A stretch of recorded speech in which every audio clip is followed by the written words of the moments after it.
Hey everyone, before we get into the final match, I just wanted to thank everybody who's supported the Kanto True Power Versus series so far. Seeing all of your support, whether through liking, commenting, subscribing, or even supporting the series financially has been incredible, and it has really helped a lot. And it means the world to me that so many people have been enjoying it as well. I have plans to continue the series with more Hoenn True Power Trainer episodes and a Johto True Power Tournament as well, but of course that will take some time to prepare. So I'll keep you guys posted on my community tab and on Patreon. In the meantime, make sure you're subscribed to get those updates and consider supporting the channel on Patreon to get some cool perks like early videos and to help fund the next tournament. Thanks guys, enjoy the video. The finale is here, and what a matchup we have in today's grand final battle. Last time we saw a rematch between two historical rivals, Red, the battle legend, versus supervillain Giovanni in a clash of titans that shook the whole tournament up and demonstrated the pure skill of these top trainers. Today, we'll be witnessing perhaps the most historic match of all, as Red, former champion of the Indigo Plateau and current co-boss of the Alola Battle Tree, takes on his very own rival, Blue, who holds the same titles in addition to being the current gym leader of Viridian City.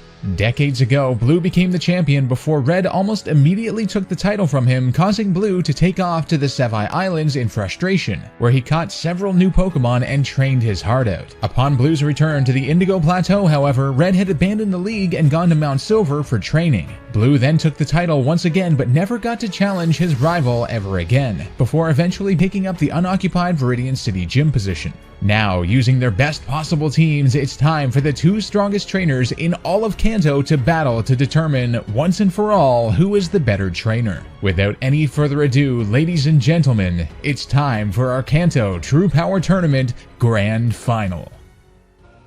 It's finally time. The grand final is upon us. We've got a rival battle decades in the making. Red versus Blue. Blue starting off with his signature Pokemon, actually, his Alakazam. Very speedy and very powerful too. Whereas Red's going to go with the Machamp, so on the face of it, a very bad matchup for Machamp actually. But it looks like the Machamp is actually going to stay in here against the Alakazam Psychic. That is going to do some major damage. But of course, Red does have the Assault Vest on the Machamp, coming in with a knockoff here. Oh, ooh! It looks like the Alakazam does have the Focus Sash, though. The Alakazam just hanging on here. And now Blue is going to withdraw, perhaps predicting the Bullet Punch that Red would want to go for there to take down that Alakazam. Otherwise, Alakazam would definitely outspeed it. And switching into the Gyarados, a good switch there because that will lower Machamp's attack, of course. And the Bullet Punch shouldn't do anything at all. No, Gyarados just eating that up entirely. So now the field is set for Red to perhaps... Oh no, Blue is going to switch here.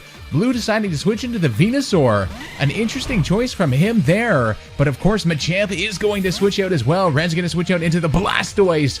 Oh, what a switch there from Blue that was. A preemptive switch into Venusaur, knowing that Red would probably want to go into Blastoise to deal with the Gyarados. What a switch there by Blue. An amazing play, an amazing prediction too. And Venusaur going for the Leech Seed now. Red has sent in his Snorlax, and Leech Seed is a great play there. Another great prediction, because of course Snorlax is a really bulky Pokemon, and it doesn't really want to have to deal with losing health each turn. In fact, it would want to gain health each turn. So Red is going to switch out, free himself from the Leech Seed, and go into the Arcanine. Arcanine is a very good counter against Venusaur. Intimidate, of course, not going to do anything, not going to be a big worry for Blue there. And now he's going to go for the Sludge Bomb. Sludge Bomb should do a decent, over half on the Arcanine. A good amount of damage for a Venusaur to do, but now does not want to take something like a Flare Blitz from the Arcanine. Gonna send in the Ryperior. Ryperior is a tanky beast, that's for sure. Should tank this Flare Blitz really easily, actually. Does do a little bit more than expected, about a third, but that was a critical hit, of course.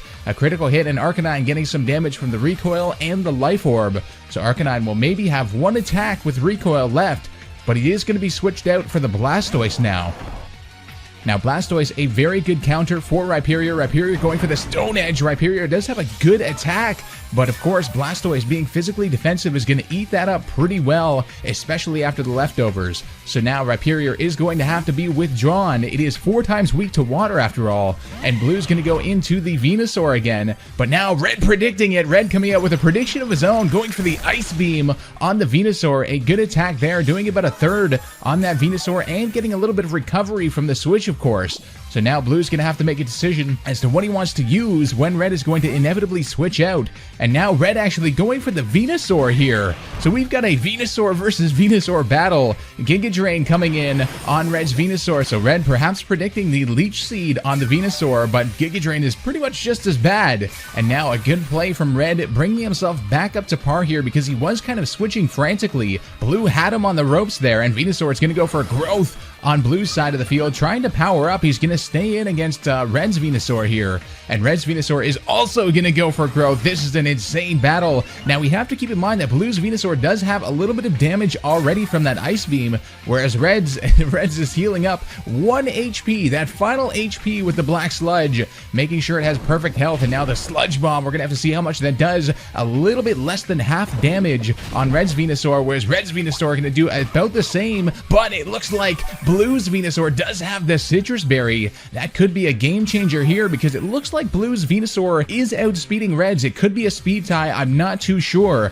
But yeah, it is outspeeding Red's pretty consistently, going for another Sludge Bomb here. Oh, and Red's Venusaur actually surviving it and going for its own Sludge Bomb now. And oh, Blue's Venusaur surviving it too. Unbelievable. Both Venusaur surviving in the red. Blue's has a little bit less health, but of course it does outspeed, being able to take down Red's Venusaur. A Venusaur versus Venusaur battle, unbelievable. Not what you see every day, but now Red coming in with the Machamp. The Machamp should be able to make quick work of that Venusaur with Bullet Punch, but Blue is going to switch into the Gyarados again. Gyarados, a great counter for Machamp, and it is going to get its Intimidate off again, so Machamp's attack will be lowered, but actually Red predicting the switch here and going for the Dynamic Punch, so that will confuse the Gyarados. That is not good for Gyarados at all. A good prediction there from Red, predicting the switch into Gyarados. Even despite the Intimidate staying in and going for Dynamic Punch, it has that guaranteed chance of confusion, and the Gyarados actually has hurt itself in confusion. Here comes the Stone Edge.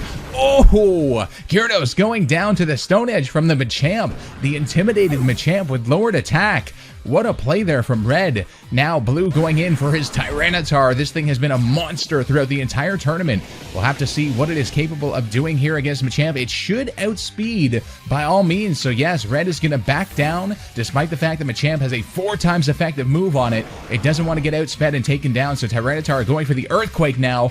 Red has switched into Blastoise again. A very good physical wall should tank that. Yeah, it tanks it pretty easily. And now the Blastoise should be able to go for a super effective move on that Tyranitar. Perhaps something like the Scald or the Hydro Pump. We'll have to see what Red has on it. If Blue does not switch, we're going to have to see what happens here. Blastoise going for the Scald. So that has a chance to burn on the Tyranitar. Does it burn though? No, it does not look like it, and Tyranitar gets to go for the Stone Edge now. Stone Edge absolutely destroying that Blastoise despite his physical defense. Tyranitar is, again, a monster, very scary to deal with, and his special defense is actually raised by the Sandstorm too. We can't forget that. But Red coming in with the Arcanine now, lowering this Tyranitar's attack. That is key here. And Blue is actually going to withdraw. Doesn't want to take something like a close combat, and sending out the Charizard, probably the best thing he has to deal with that. But oh, Red predicting the switch, going for the Wild Charge. Oh, the Charizard actually survives it though, and the Arcanine goes down to its own recoil. Are you kidding me? What just happened? And the Charizard will go down to the Sandstorm. Oh my word, what a prediction there from Red, perhaps realizing that the only thing that Blue had to switch into something like a close combat would be the Charizard. So predicting it and going with the Wild Charge. Oh man, and the Charizard surviving, but of course, Sandstorm not treating it well, and now we've got Machamp versus Ryperior. The Dynamic Punch not quite able to take it out, but it will confuse the Ryperior, of course. Ryperior now in the red, and of course, oh, the weakness policy will raise Ryperior's attack here. So Ryperior is a scary, scary monster. If it can break through confusion here, we'll see if it can. Oh, it does! Coming in with the Earthquake now. That will be the end of the Machamp, undoubtedly, especially after that weakness policy activation. That Ryperior is super, super powerful right now, and it does have the Sandstorm boost to its special defense, but it is very, very low health. And now another beast coming out onto the field. We've got Snorlax versus Ryperior. This is a big, big battle here. Ryperior will outspeed, and it makes it through confusion to go for the Stone Edge on the Snorlax, doing huge damage, but the Snorlax does survive and gets to go for the Earthquake. That should be the end of the Ryperior. Man, what a battle this is. An absolute slugfest between both trainers. And now Blue is going to have to make a decision how he wants to handle this Snorlax, of course. Snorlax very low health, having been hit by that superpower Stone Edge from the Ryperior, of course. And now Venusaur coming out on the field, very low health, but will, of course, be able to outspeed the Snorlax, and it should be able to take it down with this Sludge Bomb. Yes, Red Snorlax going down, so if I'm not mistaken, I believe he has one more Pokemon, and it will be his Charizard. So this is a very scary prospect for Red. He has one Pokemon versus 3, and he's not going to Mega Evolve here. Just going for the Air Slash, perhaps not wanting to activate the Venusaur's Chlorophyll. So a very smart play there, actually, from Red. A very, very cautious play. Does not want to get outsped and hit with that Venusaur's attack. And now Blue sending out his Alakazam. Should be able to... Oh, it's going to go for the Encore. Oh no! This is huge. That is a big play there from Blue, because now Charizard is locked into the Air Slash. We'll be able to take the Alakazam down. Alakazam, of course, had 1 HP, but now Charizard is locked into the Air Slash.